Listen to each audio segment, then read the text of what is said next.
Asian পর্যায়ে যুব ক্রিকেটে শ্রেষ্ঠত্বের লড়াইয়ের মঞ্চ এশিয়া কাপ রাইজিং স্টার্স টি-20। কাতারে চলমান টুর্নামেন্ট এসে পৌঁছেছে তার অন্তিম পর্যায়ে। ফাইনালে শিরোপার পথে বাংলাদেশ এ দলের সামনে বাধার নাম পাকিস্তান শাহিনস। হাবিবুর রহমান সোহানের ঝড়ো সেঞ্চুরিতে হংকংকে হারিয়ে টুর্নামেন্ট শুরু করেছিল বাংলাদেশ এ দল। পরের ম্যাচে আকবর আলীর দল সহজেই হারিয়ে দেয় আফগানিস্তানকে। তৃতীয় ম্যাচে শ্রীলঙ্কার কাছে হারলেও নেট রান রেটে এগিয়ে থেকে সেমিতে ওঠে বাংলাদেশ। সেমিতে ভারতের বিপক্ষে ম্যাচে হয় চরম নাটকীয়তা, একাধিক ক্যাচ মিস আর শেষ বলে আকবর আলীর মিস থ্রোয়ে ম্যাচ গড়ায় সুপার ওভারে। সেখানে রিপন মন্ডলের কারিশমায় বাংলাদেশ এ দল নিশ্চিত করে ফাইনাল।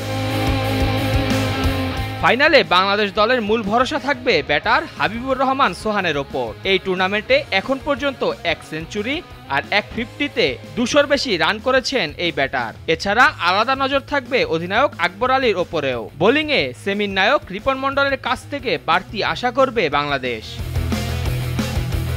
এদিকে আসরের একমাত্র অপরাজিত দল পাকিস্তান শাহিনস। 4 ম্যাচ জিতেই ফাইনালে উঠেছে তারা। শিরোপার মঞ্চে তাই এক চুলো ছাড় দেবে না সুফিয়ান মুকিম, সাদাকাতরা। তাই তো শিরোপা জিততে সেরাটাই দিতে হবে বাংলাদেশ এ দলকে। মেহেদী হাসান মুন্না, নাগরিক।